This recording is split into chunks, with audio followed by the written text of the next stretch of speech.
Queridos amigos, las chicas de José Luis Ábalos han comenzado a cantar. Dos de ellas han hablado y lo han hecho en un momento especialmente relevante en el que nadie a simple vista entiende la estrategia procesal del exministro de Transportes, es el ministro de Fomento, se puede decir, y el exsecretario de Organización del Partido Socialista Obrero Español. Esta misma mañana, en el programa Espejo Público, Andrea, que era su novia, ha hablado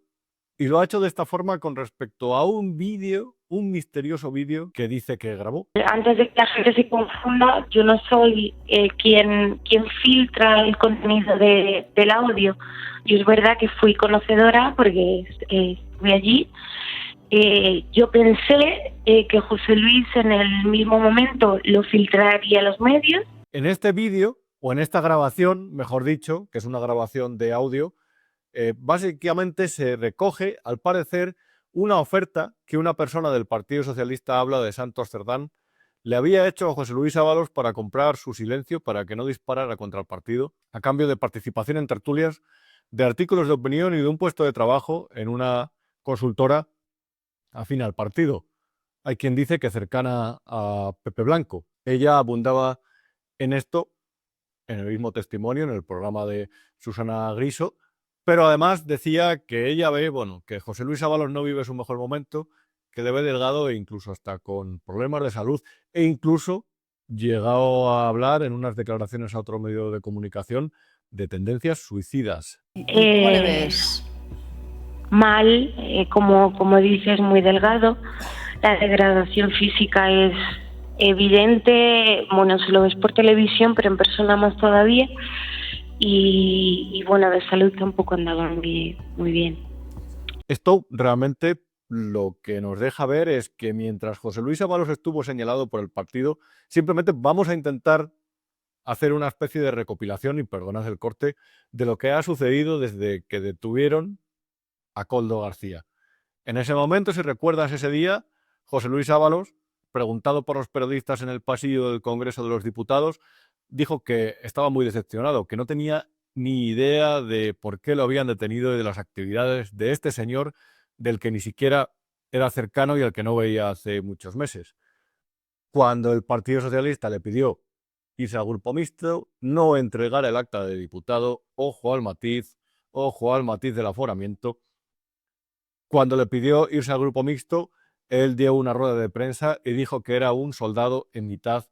de una batalla política en la que se sentía un peón, una persona que ni siquiera tenía secretaria ni chofer y que había sido prácticamente dejada de lado por el partido. A partir de ahí se inició un periodo de 14 meses en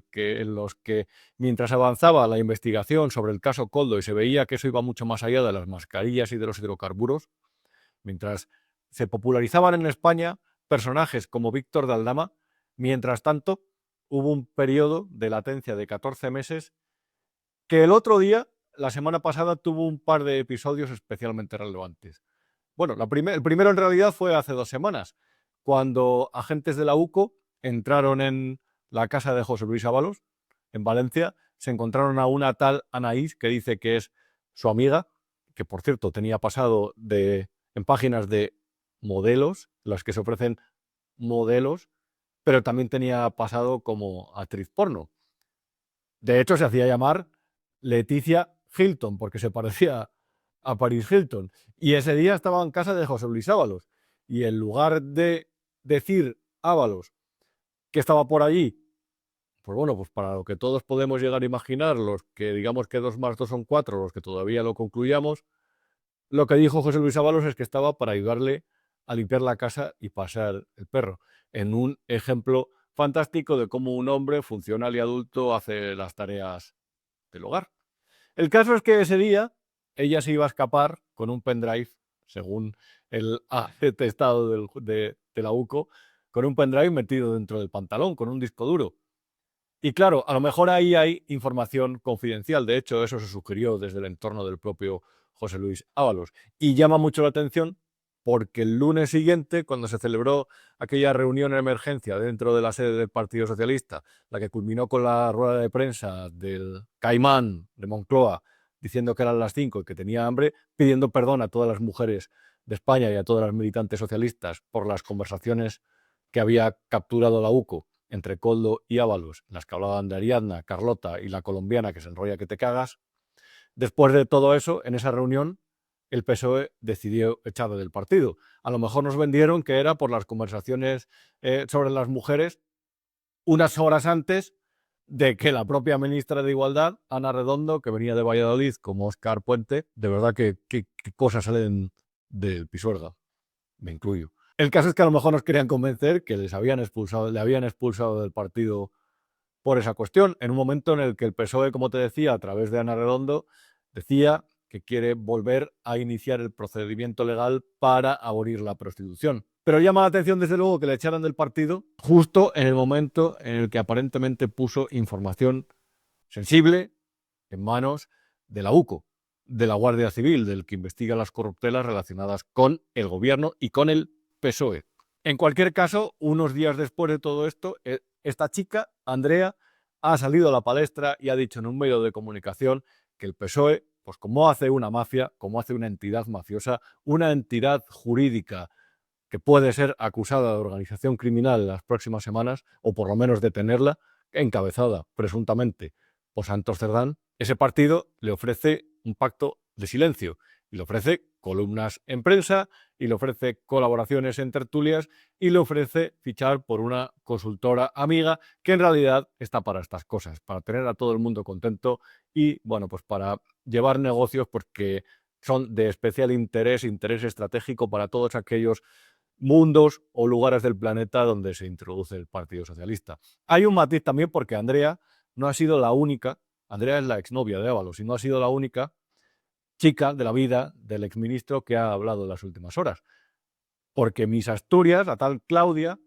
ha reconocido en una entrevista a OK Diario que Koldo le decía a ella que Pedro Sánchez era un mindundi al que ellos habían puesto al frente del PSOE y al frente de la presidencia del gobierno, a lo mejor, y solo a lo mejor, porque, saber, el líder estaba al tanto de todo eso, de todo lo que presuntamente hacían, y a lo mejor no se lo impedía. Desde luego, no tenemos las pruebas para asegurarlo y para corroborarlo, pero por lo menos lo podemos sospechar. ¿Por qué si no pusieron a Pedro Sánchez?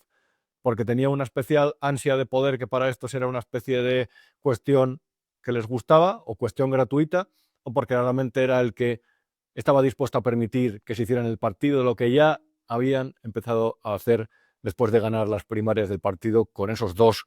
votos metidos presuntamente por Koldo en la urna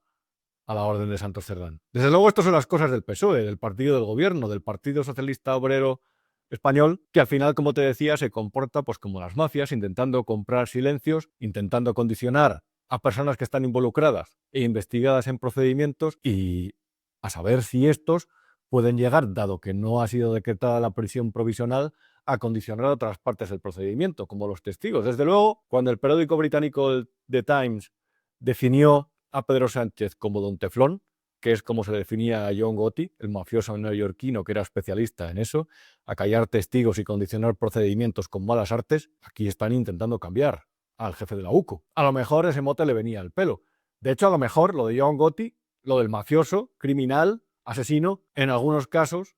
a la hora de condicionar la estrategia judicial, se queda corto, porque Pedro Sánchez tiene, entre otras cosas, la ley Bolaños en talleres, que podría perfectamente desactivar la instrucción de esos procedimientos. Podría cambiar al jefe de la UCO como en su día cambiaron a la jueza Laya en Andalucía, y eso podría también condicionar la investigación. Podría, una vez más, hacer ver, como en el caso de la amnistía,